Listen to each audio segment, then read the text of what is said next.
بچتا ہے, نظروں کی حفاظت کرتا ہے, حرام ریلیشن میں نہیں جاتا ہے, اور کوئی بھی ایڈلٹ کانٹینٹ نہیں دیکھتا ہے, پورنس نہیں دیکھتا ہے, تو وقت کا ولی ہے وہ. میں اس بات کو بہت ذمہ داری سے کہہ رہا ہوں. اپنے آپ کو وہ شخص ولی سمجھے یا نہ سمجھے, لیکن اللہ کے نظر میں انشاءاللہ تعالیٰ وہ ضرور ولی ہے. تو میں نے آپ کو بتایا اپنے آپ کو ٹائم دینا ہے, ٹیمپٹیشنز اور ٹریگر کو اوائڈ کرنا ہے. اچھا ایک چیز یہاں پہ اور کوٹ کر لیتے ہیں, ایک چیز آپ کو آسانی ہوگی. جتنے میں کوٹس بتا رہا ہوں نا, اس سے انسان کو حوصلہ ملتا ہے. حضرت عمر نے بتایا, حضرت عمر رضی اللہ عنہ نے کہا کہ کسی شخص کو اس بات سے مت پہچانو کہ تہجد میں وہ کتنی آنسو بہاتا ہے, اس کو اس بات سے پہچانو کہ جب ٹیمپٹیشنز آتے ہیں, جب اس کے اوپر ڈیزائرز آتا ہے, جب ارج آتا ہے گناہ کا, اس کو وہ کیسے ہینڈل کرتا ہے.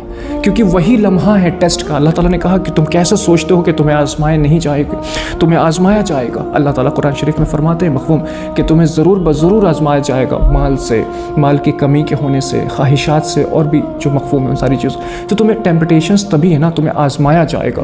تمہارے اندر خواہشات آئیں گی, اس خواہشات کو تم اللہ کے لیے چھوڑو گے, اس گناہ کی لت کو چھوڑو گے, تو پھر جو ہے یہ بات ثابت ہوگی کہ تم اللہ کے بندے ہو, اپنے نفس کے بندے نہیں ہو.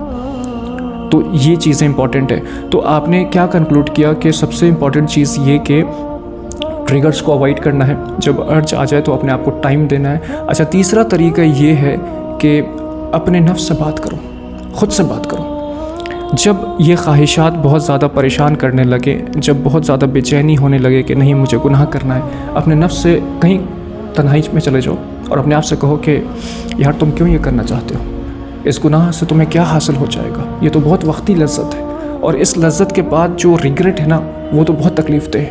اب دیکھو نا کہ میں اب ایک عمر کی دہلیز پہ جا رہا ہوں, عمر میری دھیرے دھیرے بڑھ رہی ہے, وقت کم ہو رہا, بچے اگر ہیں تو بچیاں بھی بڑی ہو رہی ہیں, سمجھدار ہو رہی ہیں. اگر آج میں اس گناہ کو نہیں چھوڑتا ہوں, آج میں نہیں چھوڑوں گا, تو یقیناً پھر کل بھی نہیں چھوٹے گا, پھر پرسوں بھی نہیں چھوٹے گا.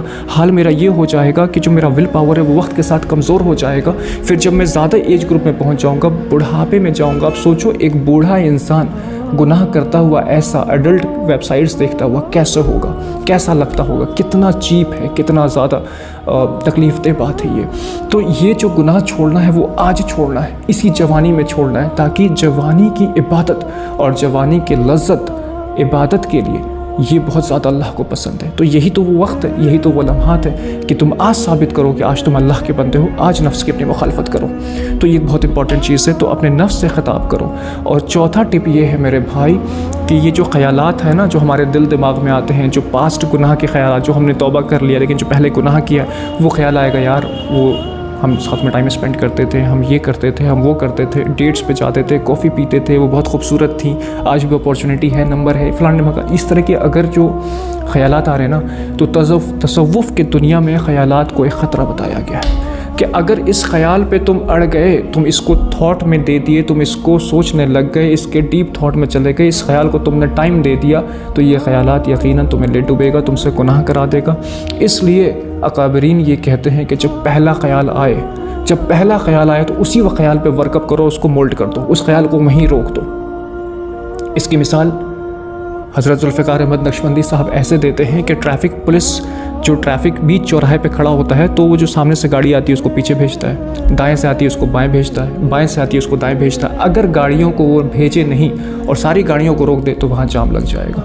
اسی طریقے سے خیال آئے پیچھے سے, بس آگے نہیں سوچنا یہ خیال, پھر خیال آئے نہیں سوچنا اس خیال کو, پھر خیال آئے نہیں سوچنا. اور ایک بات اور جان لو کہ یہ جو گندے خیالات تمہیں آ رہے ہیں نا, یہ اس بات کی دلیل ہے, اس بات کا ثبوت ہے کہ تم ایمان والے ہو.